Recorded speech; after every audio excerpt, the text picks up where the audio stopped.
is, I was once a runner as well. I was about 30 years old, and I was a pretty fanatic runner at the time. I was very thin. I was very, very thin at the time. I lived in the back of a town in Marin County where I would run in the back of the valley and run up a waterfall. I was like a Somali in terms of running and health. And I'd run up that waterfall. I mean, I had a young child. I think I only had one child at the time. And I was, always worried about a heart attack at 30, whatever. That's the worst thing for a young man when he's married, is that you fear you're going to die and leave your family. That's why you buy insurance policies on television in the middle of the night when you can't sleep, when they get you, you're going to leave them alone, and it shows the picture of her weeping over your grave. And then you buy the $500,000 term life policy instead of going to the racetrack with the money. But at 30, 32, the guys start fearing the heart attack, and they're driving in a car alone. Tell me if I'm wrong. Most guys in their 30s, if they get the slightest indigestion racing across the lower pectoral muscle, they go into a cold sweat. They think they're going to die and crash into a post. Oh, my God, this is the big one. No, it's indigestion. But it's cardioneurosis. We live in a cardio-neurotic society, and I was one for many years. I'm not much anymore. After a certain point, it's like, what are you going to do? You're going to get something. I had an Italian doctor friend 20 years ago who used to laugh. He used to say, look, Michael, he said, you're going to either die of a heart attack or cancer. He said, statistically, it's one or the other.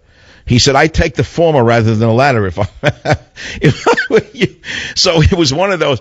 So that was a funny statement when you think about it. But most people don't want to think about it. They think, I'm going to be the exception. I'm going to be the outlier. There's a statistical statement of the outlier. It's I'm an outlier as a human being. I am an outlying personality. I'm the exception, not the rule.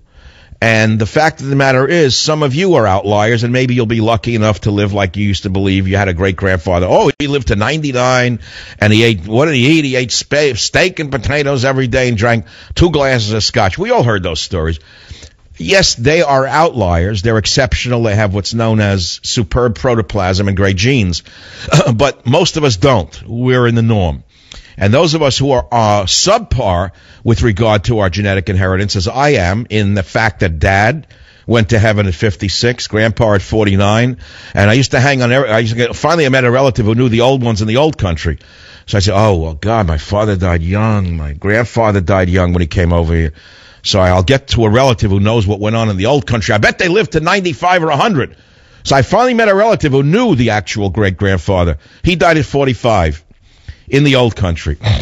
So when I heard that, I said, oh, God, this is like a ticking time bomb. My own chest has like a gun inside of it waiting to go off, So I went into nutrition, and I saturate my tissues with nutrients and herbs, and I'm not as fanatic about what I eat anymore, to be honest with you. For 20 years, I was a fanatic. I was just almost pure vegetarian, and I almost never ate meat. Lately, I've been eating a lot of meat, frankly. I find meat much safer for my brain than fish. I think meat, organic beef, or let's say beef that's raised, let's say on grain, or not fed the chemicals. If you can find that, is much better for your brain than farm-raised fish. And a lot of the fish is farm-raised today. It's just garbage. It tastes bad, too. But I don't want to get sidetracked into diets and food. I'm getting into the issue of running.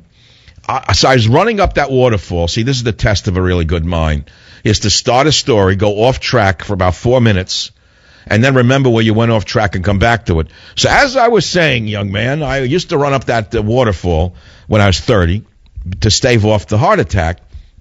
And one day I ran up that waterfall, and a little voice went off in my head and said, stop running or you'll die. So I thought I had gone crazy. I thought I had a psychotic, episode. The voice was in my head, not outside. It wasn't a leaf talking to me, and it wasn't Moses talking to me underneath a burning bush. It was me talking to me, and the me inside me said, stop running, Schmendrick, you'll drop dead. I never ran again in my life. I don't even run for a bus. I won't run away from a speeding car. I don't run. I won't do it. I bicycle moderately every day, on the order of Mr. Kellogg, because many of you don't understand that bicycling, hey, it's one of the greatest sports, and it's a lot of fun. God bless you if you like to go on long-distance rides. I'm not telling you what to do. But Mr. Kellogg, who invented the Kellogg cornflake at his Battle Creek